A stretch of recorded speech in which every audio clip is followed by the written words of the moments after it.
Vamos então falar um pouquinho, já que a gente, como eu falei aqui, os filhos, gente, eles não aprendem assim do nada, Sozinho. sozinho, né? Eles recebem uma informação, eles recebem uma influência de algum lugar, há um despertamento para o mal, para as coisas que não são boas. Muitas vezes pode ser que eles não estejam sendo protegidos, guardados, escudados pelos seus pais, mas de alguma forma vêm essas informações. E por que esses sofrimentos vêm?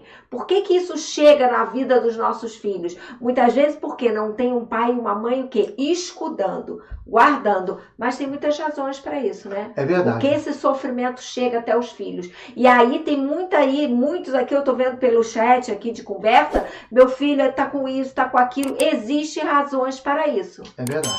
Então, essas perseguições, que a Bíblia chama de maldições, são cativeiros de tragédias financeiras que muitas vezes são o quê? São infortúnios que a gente recebe. São influências espirituais que elas são malignas, perniciosas. Lamentações 5:7 é interessante que o livro de Lamentações é um livro escrito pelo profeta Jeremias e é um livro de uma nação que está deprimida porque os filhos foram cativos. Nossos pais pecaram, já não existem mais. E nós levamos o castigo pelos seus pecados. Escravos dominam a gente, não há quem possa livrar-nos das suas mãos. A gente consegue o pão de cada dia, arriscando nossas vidas. Então, quer dizer, de fato, a primeira razão do sofrimento dos filhos é o quê? Quando a gente lê, por exemplo, Deuteronômio, ou Êxodo capítulo 20, Deuteronômio capítulo 5, eles falam sobre os 10 mandamentos. O segundo mandamento da Bíblia é: você não deve ter ídolos. O ídolo, o que ele faz? Ele reduz Deus. Ele pega Deus e coloca desse tamanho assim, ó, para caber no bolso, para caber pendurado numa corrente. É isso que é um ídolo.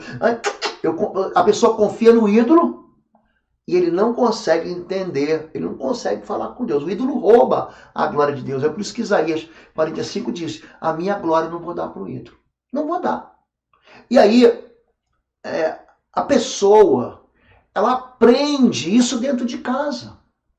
Os pais vão passando. E aí Deus fala o seguinte: eu sou Deus zeloso, eu visito. Lembra quando eu falei no início da iniquidade? A iniquidade, o pecado dentro do coração, da mente dos filhos. O pecado que é passado de geração em geração. Eu visito a iniquidade dos pais, ela se repete na vida dos filhos, até a terceira e a quarta geração.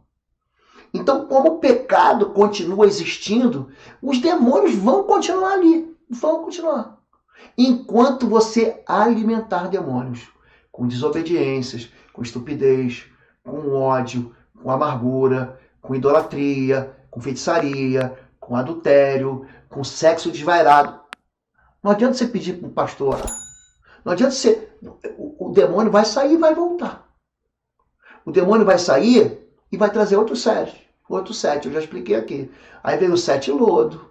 Aí vem 7 facadas, 7 saias. É por isso. Porque você manda embora, só que ele gosta de viver aonde? Dentro do cativeiro. Então a razão número 1 é essa. Então, a razão número 1 que eu encontro é o pecado que os pais transferem, ensinam aos filhos.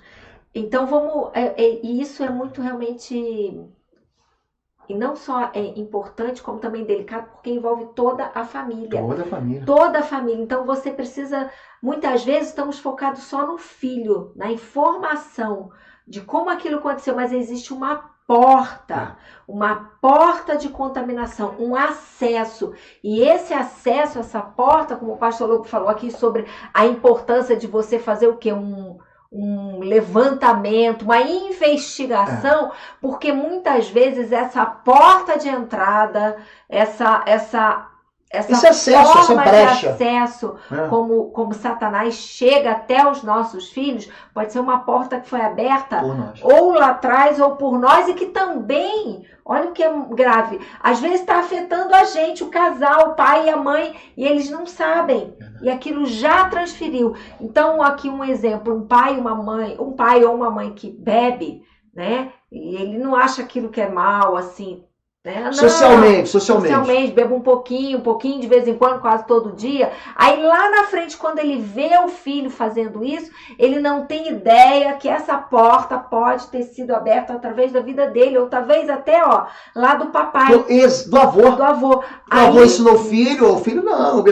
E aí o neto está enlouquecido. E aí, durante esse processo de investigação, nós vamos conduzindo e a gente pergunta, e o seu pai, e o avô? Lembra do papai, do vovô e tal? Aí a pessoa começa a vir à memória, trazer à memória coisas lá de trás. Então, essas portas, elas são muito importantes, devem ser avaliadas detalhadamente, trancadas e lançar o sangue ali. fechadas e lacradas.